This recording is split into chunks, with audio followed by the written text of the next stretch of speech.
높이 나는 독수리가 있었어요. 그런데 이 독수리가 자기보다 더 높이 나는 독수리를 질투하는 겁니다. 그래서 이 독수리가 사냥꾼을 찾아갑니다. 그리고 저 높이 나는 독수리를 좀 떨어뜨려 주세요 라고 부탁을 해요. 그래서 사냥꾼이 저 높이 있는 독수리를 떨어뜨리려면 깃털이 필요하다고. 그래서 독수리가 자기 깃털을 하나 빼줍니다. 사냥꾼이 그 깃털을 단 화살을 저 높이 있는 독수리를 향해서 쐈는데요.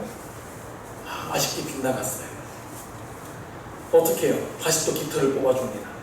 또 화살을 쐈는데 화살이 계속해서 빗나가는 거예요. 어느 순간 보니까 독수리가 이제 날 수 없을 만큼 깃털을 다 잃어버리고 말았어요. 그래서 사냥꾼이 미소를 지으면서 그 깃털 다 빠진 독수리를 잡아갔더라는 이야기가 있어요. 이 질투라는 거는요, 상대보다 나 자신을 먼저 망가뜨리는 것입니다. 질투하는 내 마음이 먼저 망가집니다. 이 질투는 절대로 선한 감정이 아닙니다. 그런데 오늘 본문을 보니까 의아한 표현이 하나 나와요. 여호와는 질투라 이름하는 질투의 하나님이라. 하나님의 이름이 질투라는 겁니다. 하나님이 때로 질투하시기도 한다. 하나님이 질투하실 수도 있다. 이런 뜻이 아니죠. 질투의 하나님이라는 겁니다. 하나님의 이름이라는 것은 하나님의 속성이라고 말씀드렸습니다. 하나님은 이런 분이라고 설명해 주는 것이 이름이에요.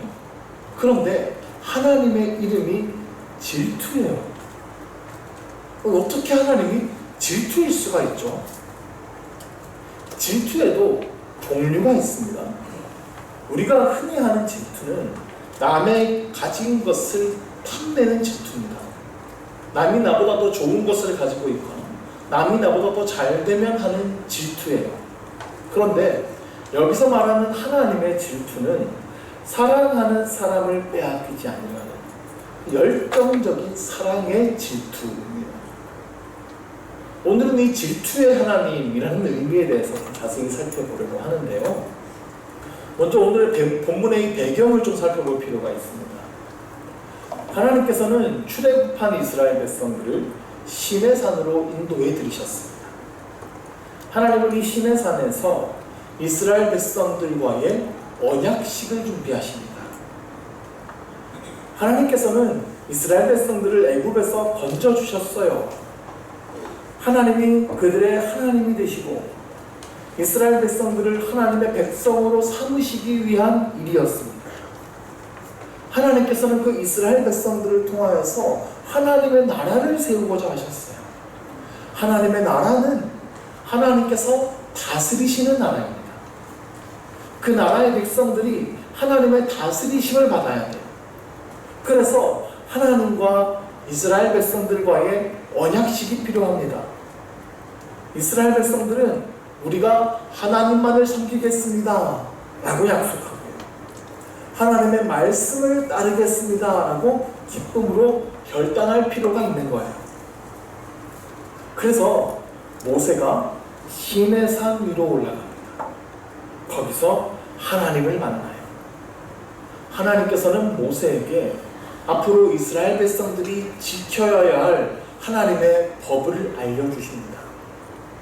그래야 그 법을 받아 이스라엘 백성들이 그 법을 지키며 하나님의 다스리심을 받으며 살아가게 되죠.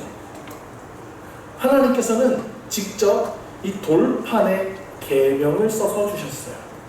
그 유명한 십계명 돌판이죠. 하나님께서 손수 돌판을 다듬어 손수 글을 새겨 주셨습니다. 너무 귀한 거죠. 모세는 무려 40일 동안 이 시내산에서 하나님과 교제하며 하나님의 법을 배웠어요. 산 아래에서는 이스라엘 백성들이 모세가 돌아오기만을 기다리고 있었습니다. 그런데 아무리 기다려도 모세가 산에서 내려오지 않는 거예요. 40일, 꽤 긴 시간입니다. 그러자 백성들 가운데 불안함이 생기기 시작해요. 아니 이거 도대체 모세가 이거 언제 내려오는 건가? 왜 80 먹은 노인네가 저 산 위에 아무것도 없는데 저기 올라가가지고 객사한 거 아닌가? 이 정도로 안 내려오면 뭔가 문제가 생긴 게 분명할 것 같은데, 이러다가 우리 지도자도 없이 우리만 광야에 그냥 벌어지는 게 아닌가? 이런 극도의 불안감이 이스라엘 백성들 가운데 번지기 시작했어요. 이 불안함은 두려움으로 발전했습니다. 그래서 이 백성들이 모세의 형인 아론에게 달려옵니다. 당장 우리를 인도할 신을 만들어 주십시오. 지금 우리를 인도할 지도자인 모세가 어떻게 되는지 알지 못하지 않습니까? 우리 이렇게 버려두실 겁니까? 아론이 굉장히 당황했어요. 백성들이 갑자기 몰려와서 이렇게 강하게 항의하니까 어쩔 줄을 몰랐을 겁니다. 이 자신이 감당할 수 없는 폭동이 일어날까봐 아론도 두려웠던 것 같아요. 그래서 아론이 이 사태를 수습하기 위해서 백성들에게 금부치를 가져오라고 합니다. 백성들이 금 귀고리를 빼서 가져오며 아론은 그 금덩이를 녹여서 송아지 형상을 만들죠. 이것이 그 유명한 금송아지입니다. 아론이 이때요 새로운 신을 만들어낸 게 아닙니다. 백성들은 금송아지 우상을 보고 이렇게 선포했어요. 이것이 너희를 애굽에서 인도하여 낸 여호와라 라고 선포합니다. 그러니까 지금 이스라엘 백성들이 우리 이제 하나님 어떻게 되는지 모르니까 하나님 떠나서 다른 신 섬기자 한 게 아니에요. 이들은 하나님의 형상을 만들어낸 겁니다. 그걸 금송아지입니다. 당시 사람들에게 이 송아지는요 힘과 풍요의 상징이었습니다. 송아지니까 힘이 좋잖아요. 그러니까 송아지니까 앞으로 새끼도 많이 낳게 되겠죠. 그러니까 강한 힘으로 우리를 지켜주고 자손의 번성을 상징하는 것이 이 송아지의 상징이었어요. 능력의 하나님, 우리에게 풍요를 주시는 하나님, 우리를 번성하게 하시는 하나님의 형상으로 금송아지를 만들어낸 거예요. 인간이 그렇습니다.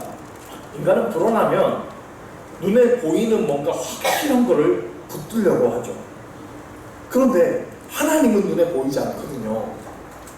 그러니까 이스라엘 백성들은 지금 종교를 바꾼 게 아니에요. 하나님을 대하는 자신들의 태도를 바꾼 겁니다.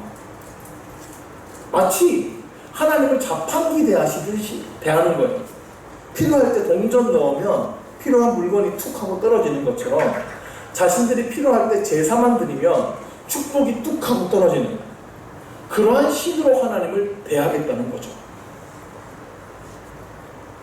자, 우리가 지금까지 계속해서 하나님의 이름에 대해서 살펴보고 있습니다. 엘샤다이 하나님은 전능하신 하나님, 여호와 이레 하나님은 우리를 위해 예비하시는 하나님, 여호와 라파 하나님은 우리를 치료하시는 하나님, 여호와 니시 하나님은 우리에게 승리를 주시는 하나님. 하나님의 이름은 하나님이 어떤 분이신지를 알려줍니다. 그게 하나님과의 관계를 통하여서 하나님이 어떤 분인가를 알아가는 것이 신앙생활이에요. 사람과의 관계도 똑같습니다. 우리가 어떤 사람과 만나면 이제 서로가 서로를 알아가기 시작하죠. 이 사람이 어떤 성품을 가지고 있는지, 인격적으로 어떤 사람인지, 서로를 깊이 알고 이해할수록 친밀한 관계가 되어가잖아요. 그런데 어떤 사람이 상대방을 이용해 먹으려고만 한다고 해봅시다. 평소에는 연락 한 번 없다가 자기 돈 필요할 때만 연락해가지고 돈 좀 빌려달라고 얘기해요. 자기 좀 상황이 어려워지면 그때 와가지고 막 친한 척 하면서 좀 도와달라고 요청해요. 이러면 안 되겠죠. 이스라엘이 금송아지를 만든 일이 바로 이런 잘못이에요. 하나님은 이스라엘과 친밀한 관계를 맺기를 원하십니다. 이스라엘이 점점 하나님을 알아가면서 하나님을 더욱 신뢰하게 되기를 원하십니다. 그래서 이스라엘 백성들에게 하나님이 어떠한 분이신지를 하나씩 지금 알려주고 계십니다. 근데 이스라엘 백성들은 금송아지 딱 세워놓고 이것이 하나님이라고 선언하는 거예요. 금송아지하고는요 인격적인 관계를 맺을 필요가 없어요. 무슨 금송아지하고 인격적인 관계를 맺고 친해집니까? 그냥 우리가 필요할 때 그 앞에서 소원을 빌고 금송아지는 그 소원 들어주면 되는 거예요. 그럼 땡이에요. 만약에 금송아지가 약발이 안 들어요. 아무리 제사를 드려도 소원이 안 들어줘요. 그럼 그거 부셔버리고 다른 형상 세우면 땡인 거예요. 이게 금송아지예요. 하나님이 어떤 분인지에 대해서 관심이 없는 겁니다. 하나님과 친밀한 관계를 맺는 거에 관심이 없는 거예요. 그저 하나님을 축복의 도구로만 이용하려고 하는 것입니다. 자신들을 강한 힘으로 보호해 줄 하나님, 자신들에게 풍요를 허락하실 하나님의 능력만 필요하다는 것이죠. 오늘날에도 여전히 이러한 모습으로 종교 생활하시는 분들이 계십니다. 시험이 있을 때만 기도합니다. 사업이 어려울 때에만 교회에 옵니다. 병이 생길 때에만 하나님을 찾습니다. 그리고 해결받으면 땡인 거예요.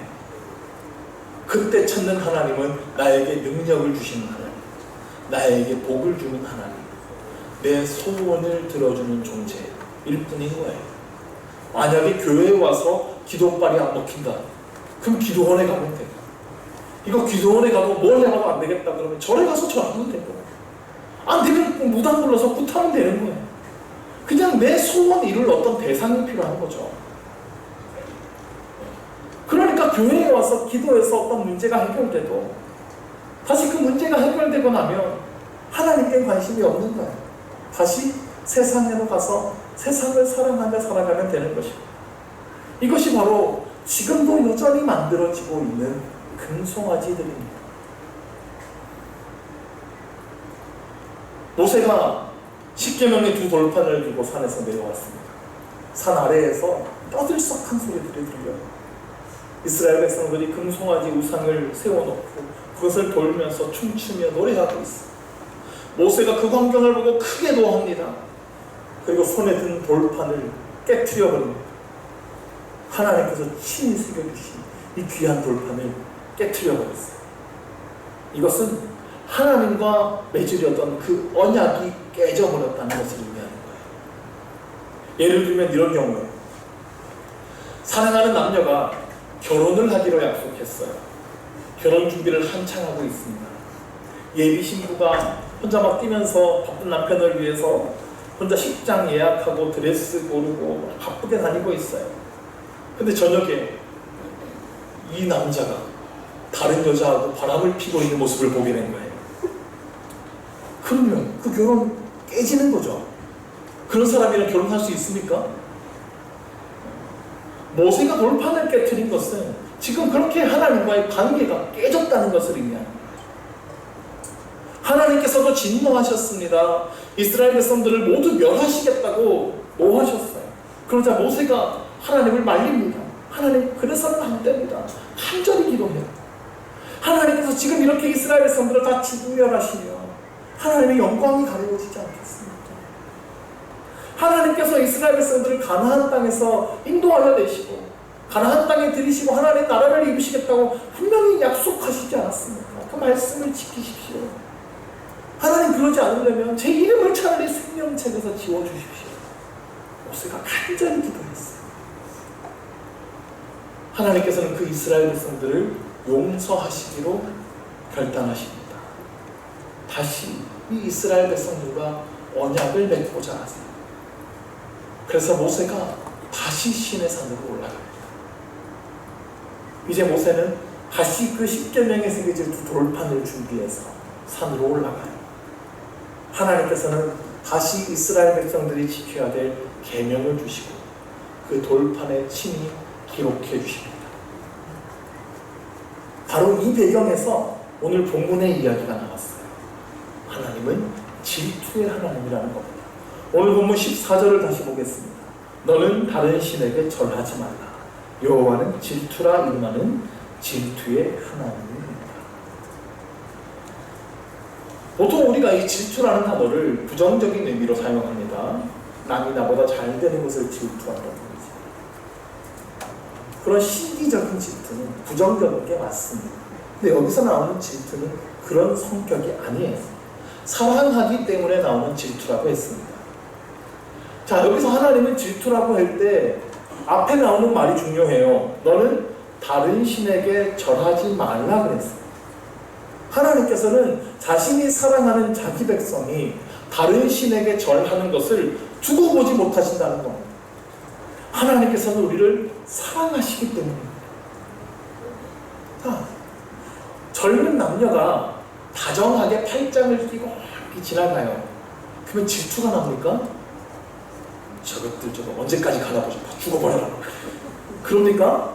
아니죠. 그럼 보기 좋아야 돼요. 보기 좋다 해야 되죠. 그런데 제 아내가 다른 남자하고 다정하게 팔짱을 끼고 걸어가요. 그럼 제가 그걸 보면서 아이고 보기 좋네 합니까? 질투가 나야죠. 화가 나야 되는 거예요. 하나님이 우리에 대해서 질투하신다는 것은 그만큼 우리를 사랑하신다는 뜻입니다.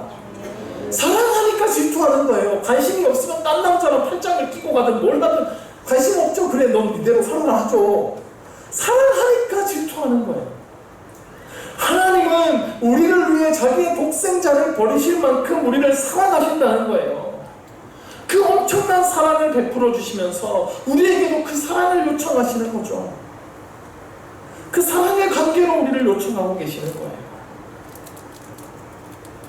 하나님께서 세상을 창조하실 때에 사람만 하나님의 형상으로 만드셨습니다. 하나님의 형상으로 만드셨다는 것은 하나님과 친밀한 관계를 가질 수 있는 유일한 존재라는 거예요. 하나님과 대화하고 교제할 수 있는 유일한 존재가 우리 사람입니다. 그 관계는 사랑의 관계입니다. 하나님은 사람을 사랑의 대상으로 만드셨어요. 하나님께서 사람에게 무한한 사랑을 베풀어 주십니다. 그리고 사람도 그 응답으로 하나님을 사랑하게 됩니다. 그 사랑의 관계 안에서 누릴 수 있는 것이 바로 행복인 거예요. 그런데 사람이 그 하나님과의 관계를 배신하고 떠나버렸어요. 하나님과의 관계가 끊어졌습니다. 그때부터 우리 사람의 마음 한켠이 허전해지기 시작하는 거예요. 하나님께서 사람을 만드셨을 때에 그곳에 생기를 불어넣으셨다 그러셨어요. 그래서 사람이 생명이 되었어요. 살아있는 존재가 된 것입니다. 그런데 하나님과의 관계가 끊어졌어요. 사람 안에 있어야 될 생기가 없어진 겁니다. 뭔가 계속 허전한 거예요. 그러니까 사람은 계속 그 안에 허전함을 세상의 다른 것으로 채우려고 하는 겁니다. 우리가 땀 흘려 열심히 일해서 무언가를 이루어내면 참 보람찹니다. 근데 그게 그렇게 오래가지 못합니다. 우리가 즐겁게 먹고 놀고 즐기면 참 좋아요. 근데 그 즐거움도 오래가지 못합니다. 좋은 사람들 만나서 함께 만나 교제하는 것도 참 행복한 일이에요. 근데 그 관계도 영원하지 못해요. 사람은 원래 하나님의 사랑을 떠나서는 행복할 수가 없다는 겁니다. 하나님의 사랑이 채워져야 할 이 자리에는 그 무엇도 대체될 수가 없는 것입니다. 생기가 없기 때문입니다. 영원한 생명이 없습니다. 서서히 죽어가는 생명만 우리 안에 있는 거예요. 결국 죽음으로 끝나버리고 마는 허무한 인생입니다. 그런 우리에게 하나님께서 다시 찾아오셨어요. 하나님의 사랑을 우리에게 다시 부어주고자 하시는 겁니다. 하나님의 사랑을 깨닫게 하시고 마음을 열도록 하시는 거예요. 우리도 그 사랑에 응답해서 다시 하나님의 사랑을 누리고 그 안에서 참된 행복을 누리며 살아갈 수 있도록 하나님께서 우리를 초대해 주시는 겁니다. 그런데 이 사랑에 방해꾼이 있어요. 에덴 동산에서부터 우리를 유혹한 바로 그 존재입니다. 하나님과 우리와의 사랑의 관계를 끊으려는 방해꾼이에요. 사람 앞에 자꾸 하나님보다 더 좋아 보이는 것들을 가져다 놓습니다. 눈에 혹할 만한 것들로 유혹합니다. 다른 곳에 더 행복한 삶이 있는 것처럼 속입니다. 하나님을 떠나야 우리가 진짜 즐겁고 자유로울 수 있을 것처럼 속입니다. 그래서 사람을 자꾸 하나님의 곁에서 멀어지게 만들려고 애를 써요. 그게 바로 우상입니다. 그래서 하나님께서는 우리에게 우상에게 절하지 말라, 다른 신에게 절하지 말라고 하시는 거예요. 그것들이 하나님과 우리와의 사랑의 관계를 깨트리기 때문입니다. 우리의 진정한 행복을 방해하기 때문입니다. 그러므로 이 하나님의 질투는 어떤 다른 대상에 대한 질투가 아니에요. 우리가 우상에게 절하면 하나님이 그 우상에 대해서 질투하시고 진노하시는 게 아닙니다. 자꾸 다른 것에 눈을 걸리는 우리에 대한 질투인 겁니다. 그러니까 이건 사랑인 거예요. 남편과 아내가 결혼을 했어요. 그런데 결혼하고 났더니 남편의 관심이 더 이상 아내에게 있지 않은 거예요. 이 남편이 결혼을 하더니 변했어요. 예전엔 나만 그렇게 바라봐 주더니 이제는 집에 있을 때는 표정도 시큰둥하고 짜증스러워요. 날 쳐다보지도 않아요. 근데 밖에 나가가지고 다른 거 할 때 보면 표정이 확 피는 거예요. 낚시하러 나가는 거 훨씬 좋아하고 축구하러 나가는 거 훨씬 더 좋아하고. 그러면 질투하게 되죠. 그때 질투의 대상이 낚싯대나 축구공입니까? 물론 낚싯대 부러뜨려버리고 싶고 축구공 찢어버리고 싶을 수도 있지만 이건 근본적으로 남편에 대한 질투예요. 남편은 왜 더 이상 나를 사랑하지 않는 것인가? 나는 아직도 남편을 너무 사랑하고 남편만 바라보고 있고 남편에게 모든 것을 해주고 있는데, 우리가 행복한 가정을 이루기 위해서 이렇게 애쓰고 있는데 왜 남편의 시선은 다른 곳을 잡고 향하고 있는 것인가? 사랑에서 우러나오는 질투죠. 이 관계를 그냥 깨버리고 싶으면 더 이상 질투하지 않습니다. 그냥 이혼하자 그러면 끝이죠. 그런데 여전히 그를 사랑한다면 강렬한 마음으로 질투하게 되는 거예요. 하나님이 질투의 하나님이시라는 것은 하나님은 여전히 그렇게 우리를 사랑하신다는 뜻입니다. 우리가 아무리 세상의 다른 것을 바라보고 하나님을 떠나서 자유를 찾으려고 애를 쓰고 있어도 하나님의 시선은 여전히 우리를 뜨겁게 향하고 있다는 뜻이에요. 여전히 우리를 사랑의 대상으로 바라보고 계시고 관계의 회복을 원하시고 우리도 다시 하나님만을 뜨겁게 사랑하기를 하나님께서 간절히 원하시고 계신다는 뜻이에요. 우리가 아무리 하나님에게 무관심해도 하나님은 우리에게 무관심한 하나님이 아니십니다. 우리가 어디로 가든지 무엇을 사랑하든지 누구를 따르든지 여전히 우리에게 너무나 관심이 많으신 여호와 질투의 하나님이십니다. 이 하나님의 사랑을 받아들이시기를 바랍니다. 여러분을 향한 이 하나님의 사랑에 마음을 여십시오. 하나님께 그냥 무언가를 얻어내려고만 하는 그 관계에서 벗어나서 하나님과의 진정한 사랑의 관계로 들어서시기를 주의 이름으로 축원합니다. 오늘 본문에서 여호와는 질투라라는 이 구절, 이 히브리어로 여호와 칸나입니다. 질투의 하나님이라고 했습니다. 질투의 하나님은 히브리어로 엘 칸나. 칸나라는 단어가 질투라는 뜻이에요. 근데 칸나라는 단어에는 독점적인 사람, 열정적인 이런 뜻이 있어요. 특별히 자기 것을 향한 열심, 자기 사람을 향한 열정을 뜻하는 말이에요. 사랑을 해도 미지근하게 하는 사람이 있습니다. 그래서 상대에 대한 관심이 별로 없는 듯해요. 상대가 뭘 좋아하는지, 뭘 입고 나왔는지, 무슨 말을 하고 있는지 관심이 없는 사람이 있어요. 그게 사랑하는 게 아니죠. 하나님의 사랑은 뜨거운 사랑입니다. 우리를 위해 모든 것을 다 던지는 열정적인 사랑입니다. 그렇게 열정적으로 우리를 사랑하시기 때문에 우리를 질투하시기도 하는 거예요. 이 하나님의 열정적인 사랑이 가장 잘 나타나는 성경 구절이 있습니다. 아주 유명한 말씀인데요. 같이 한번 읽읍시다. 시작. 하나님이 세상을 이처럼 사랑하사 독생자를 주셨으니. 아멘. 하나님이 세상을 사랑하시는데 그냥 사랑하시는 게 아니죠. 이처럼 사랑하신다는 거예요. 이처럼 사랑하신다는 거예요. 이처럼이 얼마만큼인지를 과연 우리가 표현할 수 있을까요? 이게 표현이 안 되니까 이처럼이라고 하는 거예요. 찬송가의 가사처럼 하늘을 두루마리 삼고 바다를 멍글 삼아도 우리를 향한 하나님의 사랑을 다 기억할 수 없다는 거예요. 하나님의 사랑의 넓이와 크기와 높이와 깊이를 다 측정할 수 없기 때문에 이처럼이라고밖에 표현할 수 없는 것 아니겠습니까? 여호와 칸나 하나님은 형용할 수 없을 만큼 열정적으로 우리를 사랑하시는 하나님이십니다. 이 칸나라는 단어가 그래서 열심이라는 뜻이 있는데, 이 하나님의 열심이 표현된 여러 성경 구절들이 있습니다. 이사야 9장 7절에 보면 그 정사와 평강의 더함이 무궁하며 또 다윗의 왕자와 그의 나라에 군림하여 그 나라를 굳게 세우고 지금 이후로 영원히 정의와 공의로 그것을 보존하실 것이라 만군의 여호와의 열심이 이를 이루시리라. 여호와의 열심이 여호와 칸나.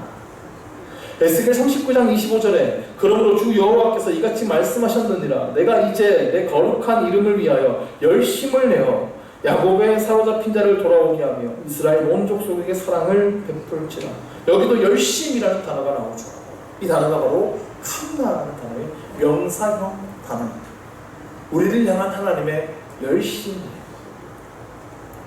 에스겔 말씀에서는 이 하나님의 열심으로 야곱의 사로잡힌 자들을 돌아오게 하겠다고 말씀하시고, 하나님을 떠난 이스라엘 백성들, 그들을 다시 하나님의 품으로 돌아오게 하겠다는 말씀. 하나님의 열심으로 이스라엘 온 족속에게 사랑을 베풀 것이라고 말씀하시는 거예요. 이사야 9장의 말씀에서는 메시아가 오실 것을 예언한 말씀이에요. 예수님께서 왕으로 오셔서 다스리실 그 나라에 대한 예언입니다. 예수님께서는 이 땅에 왕으로 오셔서 우리를 구원해 주시고 우리를 하나님의 백성으로 삼아 주실 거예요. 만군의 여호와의 열심히 이를 이루실 것이라 말씀하십니다. 이 하나님의 사랑의 열심으로 이 땅에 오신 분이 바로 예수님이라는 거예요. 하나님의 세상을 이처럼 사랑하사 독생자를 주셨습니다. 나의 생명보다 더 귀중한 것이 독생자입니다. 그 소중한 독생자를 우리를 위해 내어주셨다는 거예요. 하나님의 열심히 이 일을 하셨습니다. 우리는 죄를 대신해서 예수님께서 십자가에 못 박혀 죽으셨습니다. 물과 피를 한 방울도 남기지 아니하시고 모두 쏟으셨어요. 이것이 우리를 향한 하나님의 열심입니다. 하나님과 이스라엘의 그 신성한 언약식이 준비되고 있던 그때에 이스라엘 백성들은 금송아지를 만들어 놓고 뛰놀고 있었어요. 이 있을 수 없는 엄청난 배신을 저지른 이스라엘 백성들을 하나님께서는 이 하나님의 열심으로 용서해 주시는 것이고, 그리고 그들과 다시 언약의 관계를 맺고자 하시고, 다시는 우상에게 절하지 마라, 다시는 다른 신에게 눈길 주지 마라, 나는 질투의 하나님이라 가르쳐 주시는 거예요. 우리가 사실 하나님 앞에서 수많은 죄악을 저지르며 살지 않습니다. 하나님을 믿는다 하면서도 돌아서서 죄악을 저지를 때가 얼마나 많이 있습니다. 나를 향한 그 하나님의 사랑을 깨닫고 눈물을 흘리며 결단을 하고 돌아가서 세상의 다른 곳에 또 얼마나 많이 눈을 돌렸습니다. 우리에게 정보를 내어주시며 우리와 친밀함을 원하시는 하나님이십니다. 우리는 하나님을 그저 내가 원하는 것을 얻어낼 대상으로만 여기지는 않았습니다. 하나님과의 친밀한 관계에는 관심이 없고 그냥 내 문제만 해결받는 데만 관심을 기울이지는 않았습니다. 하나님은 우리를 위해 모든 것을 내어주셨습니다. 그런데 우리는 하나님을 수없이 배신했습니다. 그러나 하나님은 우리를 여전히 포기하지 않으십니다. 이것이 질투의 하나님입니다. 우리가 아무리 다른 데 돈을 돌려도 그 우리를 질투하실 만큼 하나님은 우리를 사랑하신다는 거예요. 그리고 하나님은 우리를 향해 이제 나를 사랑하라, 내가 끝까지 너를 사랑하겠다 말씀하시는 것입니다. 우리를 포기하지 않으시고 끝까지 우리에게 찾아와 사랑의 손길을 내미시는 분이십니다. 우리를 향한 하나님의 사랑은 영원히 변함없다는 사실을 믿으시기 바랍니다. 그러므로 우리는 언제든 하나님 앞에 손 내밀고 나아가면 되는 거예요. 우리 하나님은 만물보다 크신 하나님이십니다. 못하신 일이 없는 전능하신 하나님이십니다. 온 세상 만물을 창조하시고 다스리시는 분이세요. 근데 그 크신 하나님께서 나와 같은 사람을 사랑하십니다. 내가 다른데 한눈을 팔면 질투하실 만큼 우리를 사랑하십니다. 우리를 위해 모든 것을 주실 만큼 열정적으로 사랑하십니다. 우리에게도 하나님만을 사랑하라고 원하고 계신 것입니다. 이 하나님의 사랑을 충만히 받아들이시고 하나님만을 사랑하는 저와 여러분 될 수 있기를 주의 이름으로 축원합니다. 우리 함께 찬양하며 주님 앞에 결단하며 나아갑시다. 나 무엇과도 주님을 바꾸지 않으리고 오직 주님만을 사랑하겠습니다. 결단하며 찬양하고 기도하겠습니다.